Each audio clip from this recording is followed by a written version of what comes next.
வணக்கம் மக்களே! இன்னைக்கு நம்ம எத குறிச்சு பார்க்க போறோம்னா, தமிழகத்துல நடக்கக்கூடிய சட்டப்பேரவை தேர்தல குறிச்சு தான் பார்க்க போறோம். நீங்க சேனலுக்கு இப்ப தான் ஃபர்ஸ்ட் டைம் வரீங்கன்னா, சேனலுக்கு லைக் பண்ணுங்க, ஷேர் பண்ணுங்க, சப்ஸ்கிரைப் பண்ணுங்க. அதாவது தமிழகத்துல நடக்கக்கூடிய மொத்தம் 234 தொகுதிகள்ல பார்த்தீங்கன்னா, இந்த ஒரே கட்டங்களாக தேர்தல் நடைபெற இருக்குது நாளைக்கு. இதுல பார்த்தீங்கன்னா, தேர்தல் எப்படி நடக்குது? தேர்தலுக்கு என்னென்ன இயந்திரங்கள பயன்படுத்துறாங்க? அந்த தேர்தல் எத்தன மணிக்கு நடக்குது? அத பத்தின ஃபுல் வீடியோவ நம்ம பார்க்கலாம். வீடியோ ஸ்கிப் பண்ணாம கடைசி வரைக்கும் முழுசா பாருங்க. அதாவது மொத்தம் 234 தொகுதிகள்லயும் ஒரே கட்டங்களாக தேர்தல் பார்த்தீங்கன்னா நடைபெற இருக்கு நாளைக்கு. இது இங்க பயன்படுத்தக்கூடிய இயந்திரங்கள பார்த்தீங்கன்னா, இந்திய தேர்தல் ஆணையத்திடம் இருந்து தான் இந்த இயந்திரங்கள் வரவழைக்கப்படுது. இந்திய தேர்தல் ஆணையம் தான் இந்த தேர்தலை நடத்துது. மேலும் பார்த்தீங்கன்னா, இந்த தேர்தல் இந்திய தேர்தல் ஆணையத்திற்கு இந்த இயந்திரங்கள யாரு தராங்க அப்படின்னு சொல்லிட்டு பார்த்தீங்கன்னா, பிஇஎல் அப்படின்னு சொல்லக்கூடியதும், சிஇஐஎல் அப்படின்னு சொல்லப்படக்கூடிய பொதுத்துறை நிறுவனங்கள் தான் இந்த இயந்திரங்கள தயாரிச்சு தராங்க. தயாரித்து தர இயந்திரங்கள பார்த்தீங்கன்னா, இந்திய தேர்தல் ஆணையத்தின் மூலியமாக தேர்தல் நடைபெறக்கூடிய மாநிலங்களில் கொண்டு வரப்பட்டு, அங்கு இருக்கக்கூடிய ஒவ்வொரு தேர்தல் ஆணையத்தில் அமைக்கப்பட்ட மாவட்டங்களில் இருக்கக்கூடிய இவிஎம் இயந்திரங்கள வைக்கக்கூடிய இடங்களுக்கு கொண்டு செல்லப்படுது. இத கொண்டு செல்றதுக்கு முன்னாடி, அங்க இருக்கக்கூடிய வேட்பாளர்கள் மத்தியில பார்த்தீங்கன்னா, கட்சி தலைவர்கள் மத்தியிலும் பார்த்தீங்கன்னா, இந்த இயந்திரங்கள குலுக்கல் முறையில தேர்ந்தெடுக்கப்பட்டு, எந்தெந்த இயந்திரங்கள எந்தெந்த மாவட்டங்களுக்கு அனுப்பலாம் அப்படின்னு தேர்ந்தெடுக்கப்பட்டு, அந்தந்த இயந்திரங்கள அந்தந்த மாவட்டங்களுக்கு அனுப்பி வைக்கிறாங்க. மேலும் பார்த்தீங்கன்னா, இது கொண்டு செல்லப்படக்கூடிய இயந்திரத்துல பார்த்தீங்கன்னா, ஜிபிஎஸ் கருவிகள் பொருத்தப்பட்டு, முறையான பாதுகாப்புகளோட கொண்டு செல்லப்படுது. மேலும் தேர்தல் எத்தனை மணிலேருந்து எத்தனை மணி வரைக்கும் நடைபெறுது அப்படின்னு சொல்லிட்டு பார்க்கும்போது, தேர்தல்கள் பார்த்தீங்கன்னா, காலையில 7 மணிக்கு தேர்தல் தொடங்கிருது. மாலை 6 மணி வரைக்கும் தேர்தல் நடைபெறுது. இந்த தேர்தல் பார்த்தீங்கன்னா, நடைபெற காலகட்டங்கள்ல பார்த்தீங்கன்னா, இருக்கக்கூடிய எம்சிசி அப்படின்னு சொல்லப்படக்கூடிய அமல்படுத்தப்படுது. எதனால அப்படின்னு சொல்லிட்டு பார்த்தீங்கன்னா, தேர்தல் தேதி அறிவிக்கப்பட்ட பின் அந்த முறைகள் நடைமுறைக்கு கொண்டு வரப்படுது.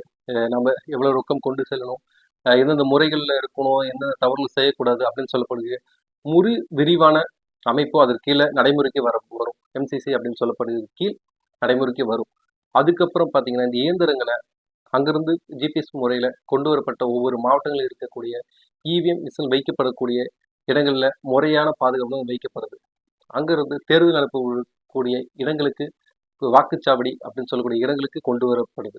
கொண்டு வரப்பட்ட இயந்திரங்கள் பார்த்தீங்கன்னா, அங்க இருக்கக்கூடிய முன்னிலையில ஒவ்வொரு இடங்களும் முறையாக அமைக்கப்படுது. அந்த இவிஎம் இயந்திரங்கள் பார்த்தீங்கன்னா 2 வகையா பிரிக்கிறாங்க. அது இவிஎம் மற்றும் விவிபேட் அப்படின்னு சொல்லப்படக்கூடிய 2 இயந்திரங்கள் பயன்படுத்தப்படுது. அதாவது இவிஎம் அப்படின்னு சொல்லப்படக்கூடிய இயந்திரங்கள் நாம் தேர்ந்தெடுப்பதை பதிவு செய்யவும், விவிபேட் அப்படின்னு சொல்லக்கூடிய இயந்திரம் அது சரிபார்க்கவும் பயன்படுத்தப்படுது. இதற்கு பிறகு அங்கு இருக்கக்கூடிய ஒவ்வொரு முன்னிலையிலும் அந்த இயந்திரங்கள் முறையா சீல் வைக்கப்பட்டு, அங்க இருக்கக்கூடிய இயந்திரங்கள் முறையான பாதுகாப்புடன் அந்த இயந்திரங்கள் வைக்கக்கூடிய இடங்களுக்கு தலைமையில் கொண்டு செல்லப்படுது.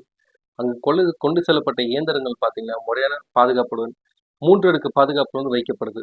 அதாவது மத்திய ஆயுதப்படையிலும், அந்தந்த மாநிலங்களில் இருக்கக்கூடிய மாநில காவல்துறையின் முன்னிலையிலும் 3 அடுக்கு பாதுகாப்புடன் அந்த இயந்திரங்கள் முறையான அமைப்பில் வைக்கப்படுது. மேலும் பார்த்தீங்கன்னா, அங்கு 24 மணி நேரம் தடையில்லாத சிசிடிவி அமைப்புடன் அமைக்கப்பட்டு, அந்த இயந்திரங்கள் எந்த ஒரு குளறுபடியும் செய்யாதபடிக்கு பத்திரமாக அங்கு பாதுகாத்து வைக்கப்படுறாங்க. எண்ணக்கூடிய தேதி அப்படின்னு சொல்லிட்டு பார்த்தீங்கன்னா, மே 4ஆம் தேதி அன்னைக்கு தான் பார்த்தீங்கன்னா தேர்தல் வாக்குகள் எண்ணப்படுது. அன்னைக்கு அந்த பெட்டிகளை முறையா அங்க இருக்கக்கூடிய வேட்பாளர்கள் முன்னிலையில பார்த்தீங்கன்னா, அந்த பெட்டிகளில் இருக்கக்கூடிய சீல்களை திறந்து அந்த வாக்குகளை எண்ணத் தொடங்குறாங்க. அந்த வாக்குகளை எண்ணத் தொடங்கிய பிறகு மொத்தம் 234 தொகுதிகளில் பார்த்தீங்கன்னா 118 இடங்கள்ல யாரு வெற்றி பெறாங்களோ அவங்களே ஆட்சி அமைக்க தகுதியானவர்களா கருதப்படுறாங்க. அந்த 118 இடங்கள்ல வெற்றி பெற்றவர்களை ஆட்சி அமைப்பதற்காக ஆளுநர் அழைக்கப்படுறாரு. ஆளுநர் அவர்கள் அந்த யாரு அதிகப்படியான இடங்கள்ல வெற்றி பெற்றிருக்காங்களோ அவங்கள ஆளுநர் அழைச்சி அவங்கள ஆட்சி அமைப்பதற்காக அழைப்பு விடுறாரு.